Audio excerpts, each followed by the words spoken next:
Hi, I'm Elizabeth Doherty Thomas, And I'm Bill Doherty. and we are co-founders of the Doherty Relationship Institute. If you are currently in couples therapy, really wanting to save your marriage, and your spouse is either saying out loud or to you quietly that they're not sure they want to be married, maybe they're even thinking about divorce, this video is meant to help you understand why your couples therapy may be failing. Yeah. So first of all, you're in a tough situation here, right? You're in couples therapy, you're trying to save your marriage, you're trying to make it better, and you discover that your spouse is not only thinks the therapy is not working, but they're thinking of leaving you. So it's a really hard situation.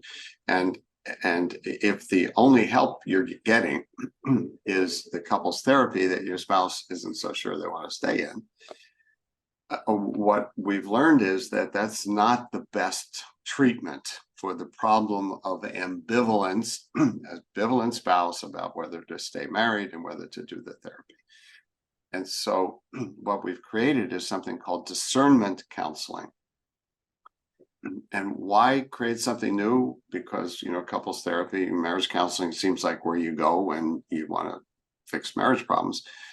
The difficulty is that couples therapy assumes both people are there to work on it.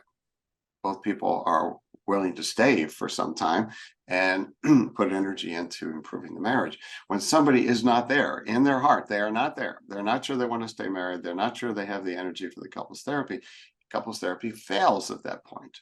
Because maybe this is already happening to you. The therapist has two choices: either back up and say, well, you both have to want it. If you don't want it, let's stop. Or they kind of go after the one, who is withdrawing and try to get them to, stay in. And that doesn't work either. So discernment counseling is an alternative that we've created that assumes that somebody is what we call leaning out of the marriage, but hasn't fully decided. It assumes that, as well as there's somebody leaning in who wants to preserve it and make it better, and assuming that's you. So there's no bad guys here. It's set up for exactly that situation where there is no consensus about staying married or working on it in therapy.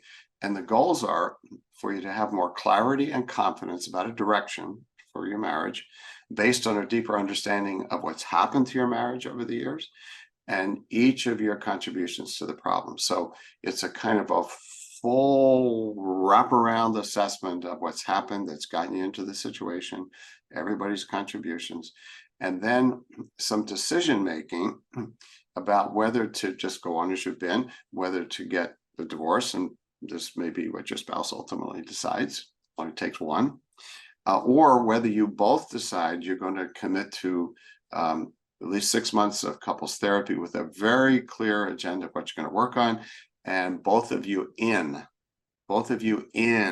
with divorce off the table. So for couples therapy to really work well, divorce has to be off the table during that time so that it's not coming up when you had a bad fight, and where both of you are saying, I'm committed to the therapy, I'm committed to the marriage for now, okay, for these 6 months, and I'm committed to the therapy, all hands on deck, let's give it a try. So that's where, if you're the leaning in, that's what you're hoping for, okay, that your spouse could be in it with you to try with divorce off the table. Discernment counseling has a better chance to get to that place if your partner is willing to do so than slugging through discernment counseling when somebody in their heart is really not in it because they're not sure they want to stay. So it's a specialty service that's set up for people in your situation and your spouse's situation. If this is at all interesting, visit discernmentcounselors.com, share it with your spouse, and we wish you luck.